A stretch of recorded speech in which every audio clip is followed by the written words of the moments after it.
Hello everyone, I am Neha from Career Edge Patiala. Today we will discuss some important questions which is very useful for all government exams. So, let us begin with the very first question. A computer program. Computer का वो programme बताओ जो convert करता है सारे programme को machine language में eight one time. देखो सबसे पहले तो आपको इस क्वेश्चन को अटेम्प्ट करने से पहले आपको प्रोग्रामिंग लैंग्वेजेस के बारे में पता होना चाहिए. देखो प्रोग्रामिंग लैंग्वेजेस दो तरह की होती हैं, एक होती है लो लेवल और एक होती है हाई लेवल. ठीक है, लो लेवल को आगे दो पार्ट्स में डिवाइड किया गया है. एक होती है मशीन लैंग्वेज जिसको हम बाइनरी लैंग्वेज भी बोलते हैं, मशीन लैंग्वेज या बाइनरी लैंग्वेज. ठीक है, और दूसरी होती है असेंबली लैंग्वेज.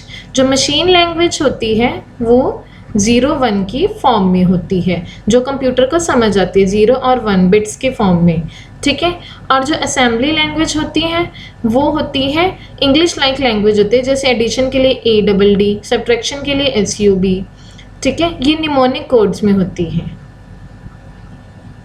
इनके लिए निमोनिक कोड्स यूज होते हैं, जैसे ADD ये निमोनिक कोड है. और हाई लेवल लैंग्वेज जो होती है इसमें सोर्स कोड प्रोग्राम्स लिखे जाते हैं, प्रोग्राम्स की कोडिंग को हम सोर्स कोड बोलते हैं.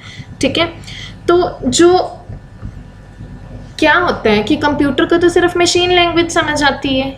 ठीक है, तो अगर हाई लेवल लैंग्वेज में प्रोग्राम लिखा हुआ है तो हाई लेवल लैंग्वेज में प्रोग्राम लिखा हुआ है उसको कन्वर्ट करना किसमें, मशीन लैंग्वेज में.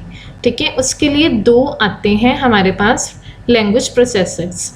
कौन कौन से दो आते हैं? हाई लेवल लैंग्वेज को जो मशीन लैंग्वेज में कन्वर्ट करते हैं, एक होता है कंपाइलर और एक होता है इंटरप्रेटर. ठीक है, इन दोनों का काम ही सेम है, कि हाई लेवल लैंग्वेज को मशीन लैंग्वेज में कन्वर्ट करना. बट डिफरेंस क्या है, जो कंपाइलर है ये सारा source code at a once, entire program, यहाँ पे पूछा गया ना एंटायर प्रोग्राम को मशीन लैंग्वेज में कौन कन्वर्ट करता है, तो कंपाइलर इसका करेक्ट आंसर होगा. अगर वो बोलते हैं एंटायर प्रोग्राम की जगह लाइन बाय लाइन कौन कन्वर्ट करता है हाई लेवल लैंग्वेज को मशीन लैंग्वेज में, तो उसका आंसर होता इंटरप्रेटर, जो कि ये ऑप्शन है. लेकिन यहाँ पे होल पूछा है पूरा एंटायर, तो कंपाइलर आंसर होगा. ठीक है, और एक असेंबलर्स भी होते हैं लैंग्वेज प्रोसेसर में. ठीक है, असेंबलर होते हैं, जो असेंबलर होता है उनका काम क्या होता है, असेंबली लैंग्वेज को वो कन्वर्ट करते हैं मशीन लैंग्वेज में. ठीक है, तो सिमुलेटर्स तो क्या होता है कि प्रीवियस मॉडल्स यूज़ करके ठीक है काम करते हैं, ये कोडिंग बनी बनाई होती है, ये यूज़ नहीं होते इसमें, यहाँ इनका कोई काम नहीं है. और कमांडर भी यहाँ पे गलत ऑप्शन होगा, ये तीनों ही गलत होंगे. So move on to next question, that is PCI stands for. PCI की फुल फॉर्म क्या है? PCI की फुल फॉर्म होती है पेरिफेरल कंपोनेंट इंटरकनेक्ट. इसका करेक्ट आंसर है peripheral component interconnect, A option. ठीक है, PCI एक्चुअल में होता क्या है? PCI एक लोकल बस होती है. ठीक है, लोकल बस होती है कंप्यूटर के अंदर फॉर अटैचिंग हार्डवेयर डिवाइसेस. ठीक है, हार्डवेयर डिवाइसेस को अटैच करने के लिए ये लोकल बस होती है. देखो बस का काम क्या होता है, बस कंप्यूटर्स में जो बसेस होती है ना वो क्या करती हैं, ठीक है, डेटा को कैरी करती हैं थ्रू वायर्स. वायर्स के ग्रुप को हम बस बोलते हैं. डेटा को कैरी कर, जैसे बस रियल लाइफ में पैसेंजर्स कैरी करती है, वैसे ये कंप्यूटर में डेटा को कैरी करती है. और ये क्या करती है, डिफरेंट कंपोनेंट्स को, कंप्यूटर के अंदर जो कंपोनेंट्स होते हैं ठीक है उनको क्या करती हैं, कनेक्ट करती हैं, चाहे इंटरनल कंपोनेंट्स. ठीक है, इंटरनल कंपोनेंट्स को इंटरनल बस, एक्सटर्नल को एक्सटर्नल बस. तो PCI one of the bus है जो हार्डवेयर डिवाइसेस को अटैच करती है, ये आपने याद रखना है. So move on to next.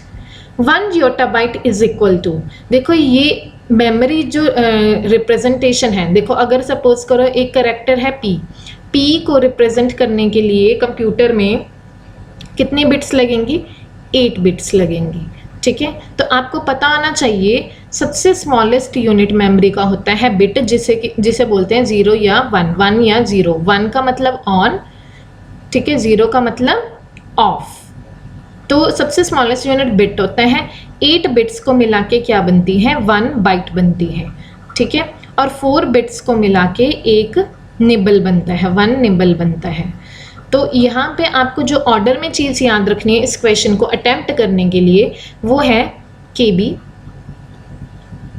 ठीक है।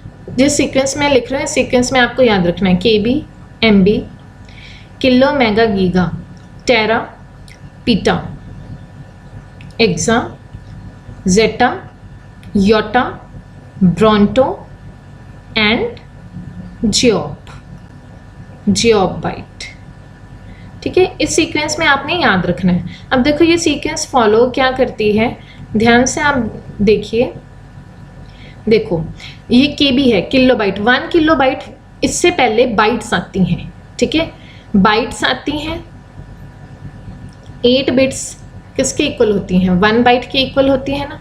तो कितनी 1024 बाइट्स मिला के 1 किलोबाइट बनेंगे। इसके पीछे इससे छोटा यूनिट बाइट है ना, तो 1024 बाइट्स मिला के किलोबाइट बनेगी। वैसे ही 1024 किलोबाइट्स, ये किलोबाइट्स मिला के 1 मेगाबाइट बनेगी। तो हमें अगर आंसर देना है कि योटा बाइट किससे बनेगी, तो योटा बाइट के एक पीछे जाना पड़ेगा आपको। एक पीछे क्या आएगा, जेटा बाइट। तो 1024 जेटा बाइट्स को मिला के क्या बनेगी, 1024 जेटा बाइट्स को मिला के एक योटा बाइट बनेगी। ये चीज़ समझ आई।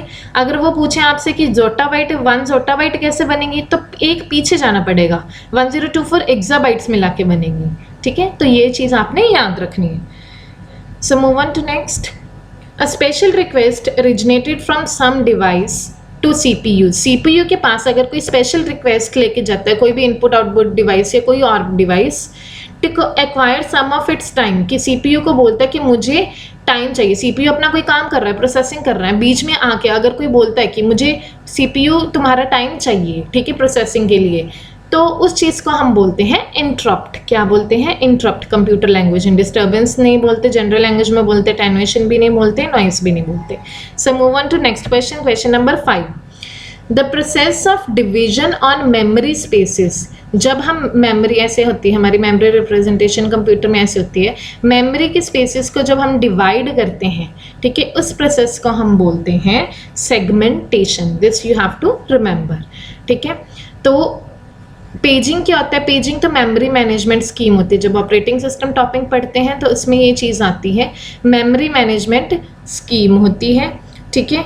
ये क्या करता है, सेकेंडरी स्टोरेज से मेन मेमोरी में पेजेस लेके आता है डेटा के, ठीक है। सेकेंडरी स्टोरेज से मेन मेमोरी में ये पेजिंग में होता है। बाइफर्केशन क्या होता है, ये भी डिवीजन ही होती है एक्चुअल में, बट डिवीजन इनटू 2 पार्ट्स, ठीक है। 2 पार्ट्स में होते हैं, तो यहाँ पे ये करेक्ट नहीं होगा, डायनेमिक डिवीजन भी यहाँ पे करेक्ट नहीं होगा, ठीक है। So move on to next question, question number 6। IEEE stands for.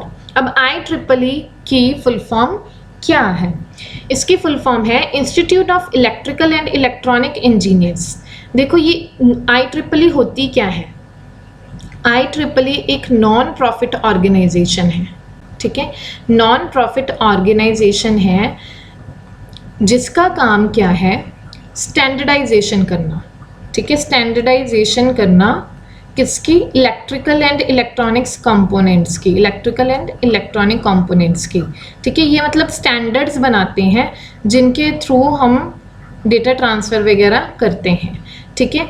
तो इनका एक बहुत कॉमन स्टैंडर्ड है IEEE 802.11, ठीक है। ये किस लिए यूज़ होता है, ये वायरलेस लैन की फैसिलिटी प्रोवाइड करता है, वायरलेस लैन की। This is very important from exam point of view, ये आपने याद रखना है, ठीक है। ऐसे और सारे बहुत सारे स्टैंडर्ड्स होते हैं, 802.3, 802.1 होता है, ये सब होते हैं, ठीक है। So move on to next. Removing and replacing devices. Devices को रिमूव करना या रिप्लेस करना विदाउट टर्निंग ऑफ कंप्यूटर, ठीक है, इस चीज़ को हम बोलते हैं हॉट स्वैपिंग, ठीक है। This is called hot swapping. एक यहाँ पे टेक्निक लिखी हुई है plug and play. Plug and play क्या होता है, प्लग एंड प्ले होता है कि अगर आपने कोई डिवाइस कंप्यूटर के अंदर ऐड किया, ठीक है, तो वो सीधा डायरेक्टली क्या हो जाएगा, डायरेक्टली वो प्ले हो जाएगा, चल पड़ेगा। उसके लिए हमें कोई एडिशनल ड्राइवर्स नहीं इंस्टॉल करने पड़ेंगे, ठीक है, इंस्टॉल नहीं करने पड़ेंगे। प्लग एंड प्ले डिवाइसेस वो होते हैं, जैसे keyboard mouse monitor, keyboard mouse ये सब ऐसे ही चल पड़ते हैं, ठीक है। अगर आपने वाईफाई डालना होता है, ठीक है, डोंगल वगैरह, तो कई बार उनके ड्राइवर्स इंस्टॉल करने पड़ते हैं, तो वो प्लग एंड प्ले नहीं होते। So move on to next. A step by step instruction use to solve a problem. अगर हम स्टेप्स में प्रॉब्लम को सॉल्व करते हैं, ठीक है, पूरा स्टेप बाय स्टेप लिखें, तो उस चीज़ को हम बोलते हैं एल्गोरिथम। तो स्टेप बाय स्टेप प्रोसीजर क्या बोलते हैं उसको? Algorithm. So move on to next question. Each digit in binary coded decimal is known as, ठीक है, बाइनरी कोडेड डेसिमल क्या होता है? कंप्यूटर में ना कोड्स होते हैं, कंप्यूटर के क्या होते हैं? कोड्स होते हैं, ठीक है, मतलब जो कंप्यूटर के अंदर डाटा होता है, डिजिट्स और लेटर्स, सिंबल्स, ठीक है, वो कंप्यूटर को ऐसे तो समझ नहीं आता, तो वो कोड्स की फॉर्म में रिप्रेजेंट होता है। कोड्स भी बहुत तरह के होते हैं, BCD, स्काई, ठीक है, EBC, DIC और यूनिकोड, ठीक है, समझ आई आपको? तो BCD क्या होता है? BCD की फुल फॉर्म होती है बाइनरी कोडेड डेसिमल। स्काई की होती है American standard code for information interchange. EBCDIC की होती है extended binary coded decimal information interchange, ठीक है। तो यूनिकोड होता है यूनिवर्सल कोड। तो देखो ये सारे कोड्स क्या होते हैं? ये 4 बिट का होता है, ये आपने याद रखना है, ठीक है। स्काई जो होता है ये 7 बिट का होता है, EBCDIC ये 8 बिट का होता है, ठीक है। यूनिकोड जो होता है 16 बिट का होता है। तो यहाँ पे ये पूछ रहे हैं BCD में हर डिजिट को, मतलब यहाँ ये BCD जो है सिर्फ डेसिमल डिजिट से रिप्रेजेंट करता है। डेसिमल डिजिट्स जो होते हैं वो 0 to 9 से डिजिट्स लेते हैं, ठीक है। अगर कोई भी नंबर है 29 जैसे कुछ भी, तो डिजिट्स के फॉर्म में, मतलब 4 बिट्स की फॉर्म में रिप्रेजेंट होगा, बाइनरी में कन्वर्ट होके, तो वो 4 बिट्स को बोलते हैं, 4 बिट्स के ग्रुप को हम बोलते हैं निबल, ठीक है। तो ये आपने याद रखना है। तो ये करैक्टर्स वगैरह को रिप्रेजेंट करते हैं स्काई कोड्स, ठीक है। EBCDIC भी ये बस IBM के कंप्यूटर्स पे ज़्यादा यूज़ होता है। यूनिकोड जो होता है नॉन इंग्लिश करैक्टर्स को भी रिप्रेजेंट कर देता है, ठीक है। So move on to next. In a book of which author, किस ऑथर की बुक में कंप्यूटर वर्ड फर्स्टली मेंशन किया गया था? तो इसका नाम है Richard Braithwaite. So move on to next question. In Windows ME की फुल फॉर्म क्या है? विंडोज़ ME में देखो विंडोज़ के बहुत सारे वर्जन हैं, जैसे विंडोज़ XP, विंडोज़ 2000, विंडोज़ 98, ठीक है। और अब कौन सी चल रही है? विंडोज़ 8 चल रही है, 10 चल रही है, विंडोज़ 7 भी आई, ठीक है। ये सारे वर्जन्स हैं। तो एक ME जो है विंडोज़ का, ये भी बहुत पुराना वर्जन है, उसमें M की फुल फॉर्म होती है millennium. So move on to next. DPI stands for, DPI की फुल फॉर्म होती है डॉट्स पर इंच। अब ये होता क्या है? ये रेजोल्यूशन मेजर करता है।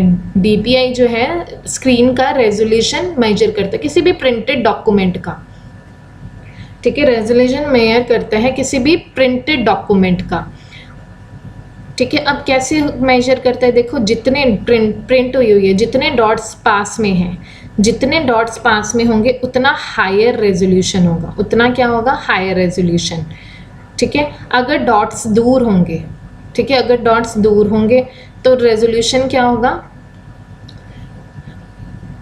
कम होगा, रेजोल्यूशन उसका हायर नहीं होगा। सो डॉट्स पर इंच होता है उसको मेजर करने के लिए कि डॉट्स कितने पास में हैं और कितने दूर हैं। So move on to next. When the computer is switched on, जब कंप्यूटर को हम स्विच ऑन करते हैं, booting process performs. Booting process क्या करता है? देखो जब हम कंप्यूटर को स्विच ऑन करते हैं ना, तो हमारी एक रोम चिप होती है कंप्यूटर के अंदर, रोम जिसको प्राइमरी मेमोरी बोलते हैं, रोम की चिप होती है, ठीक है। उसमें प्रोग्रामिंग मैन्युफैक्चरिंग टाइम पे कर दी जाती है, उसमें प्रोग्रामिंग मैन्युफैक्चरिंग टाइम में कर दी जाती है। तो उसके अंदर बायोस होता है। बायोस होता है बेसिक इनपुट आउटपुट सिस्टम, जिसका काम क्या है? बायोस का काम है, वो कंप्यूटर को कहता है उठो उठो। इसका काम क्या है? उठो उठो, सारे डिवाइसेस को, हार्डवेयर डिवाइसेस को उठाता है कि उठो उठो, अब कंप्यूटर स्टार्ट होने जा रहा है, तुम वर्किंग स्टेट में आ जाओ, ठीक है। जब वर्किंग स्टेट में आ जाते हैं जब कंप्यूटर फिर स्टार्ट होता है उस प्रोसेस को हम बोलते हैं बूटिंग। बूटिंग भी दो तरह की होती है, एक कोल्ड होती है, एक वार्म होती है। ठीक है, कोल्ड बूटिंग क्या होती है, जिसमें कंप्यूटर स्टार्ट होता है, और वार्म बूटिंग में कंप्यूटर रीस्टार्ट होता है, मतलब बिना बंद किए दोबारा रीस्टार्ट होता है, इसमें बंद होके फिर स्टार्ट होता है। अब जब हम बायोस कहते हैं उठो उठो कंप्यूटर स्विच ऑन हो गया, बूटिंग प्रोसेस क्या करता है, booting process power on self test, जिसको POST बोलते हैं, ये करता है कि सारे डिवाइसेस को, पोस्ट का मतलब है कि चेकिंग करता है, चेकिंग करता है कि डिवाइसेस जो हैं वर्किंग स्टेट में है या नहीं, वर्किंग स्टेट में है या नहीं, तो ये उसका काम होता है। So move on to next question, question number 14।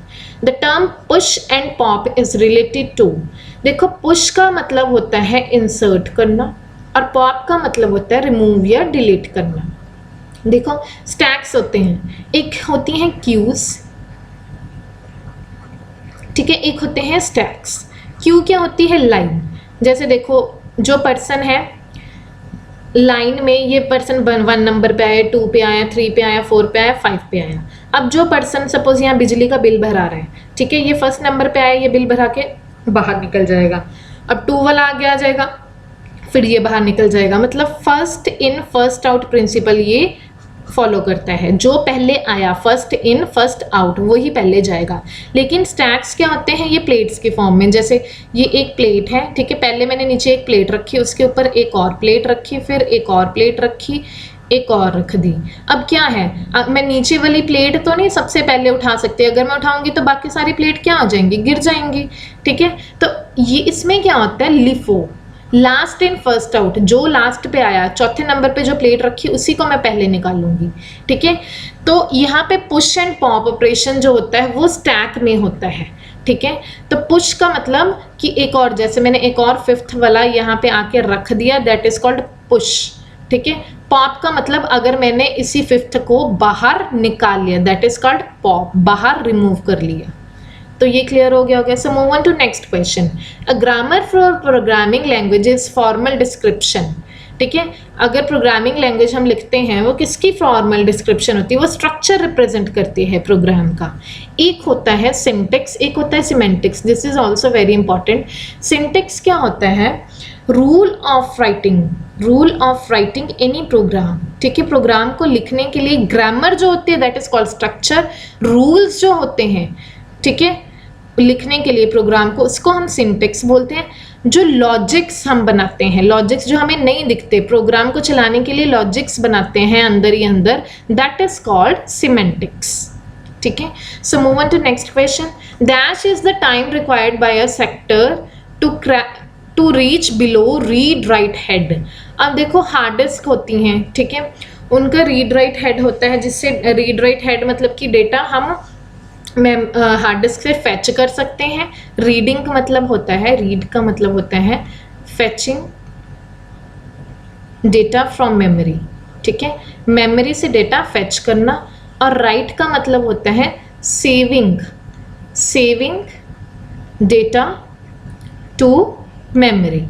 ठीक है, तो रीड राइट हेड क्या है कि अगर कहते हैं रीड राइट हेड के नीचे पहुंचना जितना टाइम लगता है उसको हम क्या बोलते हैं, मतलब डेटा फैच और सेव करने के लिए जितना टाइम लगता है उस टाइम को हम बोलते हैं लेटेंसी टाइम। एक्चुअल में ये होता क्या है, ये डिले टाइम होता है, मेजर ऑफ डिले। ठीक है, बाकी जो इनसे hard disk read write head से रिलेटेड है वो मैं आपको बता देती हूँ। सीक टाइम वो टाइम होता है, ठीक है, लोकेट करने के लिए जितना टाइम लगता है, स्टोर डाटा को ढूंढने के लिए, लोकेट करने के लिए स्टोर डेटा को जो टाइम लगता है that is called seek time. SS time मतलब डेटा तक पहुंचने के लिए, डेटा को एक्सेस करने के लिए जो टाइम लगता है, डेटा तक पहुंचने के लिए, मतलब कितनी देर में उसने हमारी एक्सेस रिक्वेस्ट जो है, एक्सेस रिक्वेस्ट एक्सेप्ट की, कितनी देर में। ठीक है, कितने एक्सेप्ट की, कितने टाइम में, that is called access time. This is very important from exam point of view. So move on to next question. Debugging का मतलब क्या होता है? इसका मतलब होता है finding and correcting errors in a program code.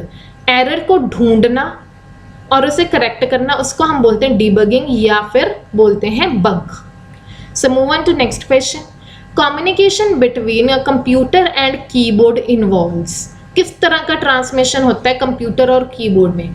Keyboard क्या है? कीबोर्ड, यहाँ से मैं कोई डेटा टाइप करूंगी 2+3, ये कीबोर्ड है, कीबोर्ड से मैंने डेटा टाइप किया 2+3, ठीक है, और ये जाके कंप्यूटर के अंदर चला जाएगा बस, ठीक है, ये कंप्यूटर के अंदर चला गया। तो कहते हैं ये किस तरह का ट्रांसमिशन होता है?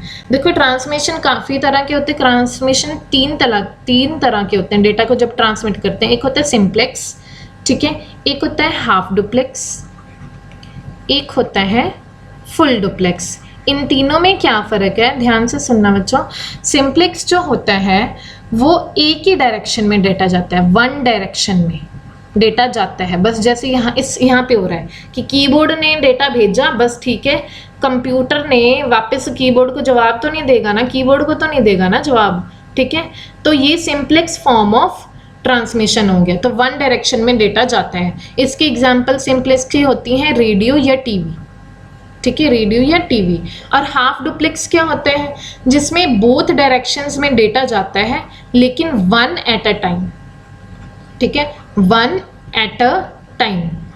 जैसे कि इंटरनेट इसके एग्जाम्पल है। सपोज करो मैं इंटरनेट सर्फिंग, इंटरनेट पे मैं कुछ सर्च कर रही हूँ, ठीक है, इंटरनेट पे मैंने कुछ सर्च करना है, तो मैं यहाँ से सपोज की प्रेस कर दी, तो इंटरनेट का सर्वर मुझे रिस्पांस देने में कुछ मिली सेकेंड्स लगाएगा। तो मतलब यहाँ से पहले गई रिक्वेस्ट, फिर यहाँ से आ रही है, तो टाइम तो लग रहा है ना, कुछ मिली सेकेंड्स लग रहा है, चाहे उसको बोलते हैं हाफ डुप्लेक्स। फुल डुप्लेक्स में क्या होता है? बोथ डायरेक्शंस में डेटा ट्रांसमिट होता है, बोथ डायरेक्शंस में साइमल्टेनियसली, लगातार, ठीक है। अब टेलीफोन है इसके एग्जाम्पल, ठीक है, टेलीफोन है इसके एग्जाम्पल। कैसे? अब मैं टेलीफोन यहाँ से आवाज़ कुछ बोल रही हूँ, वहाँ से भी आवाज़ आ रही है, तो साइमल्टेनियसली डेटा ट्रांसफर हो रहा है। So move on to next question.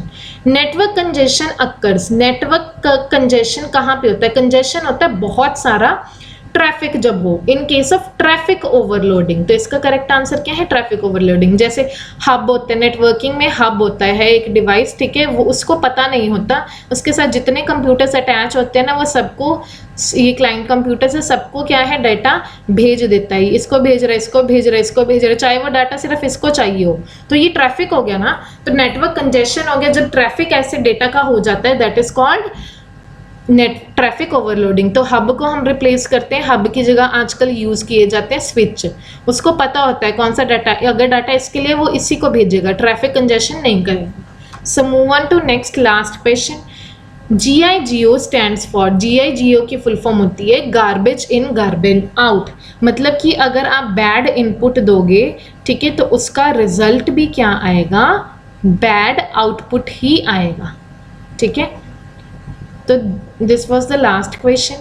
Thank you so much. Please follow us on YouTube, Facebook and Telegram. Keep connected with us.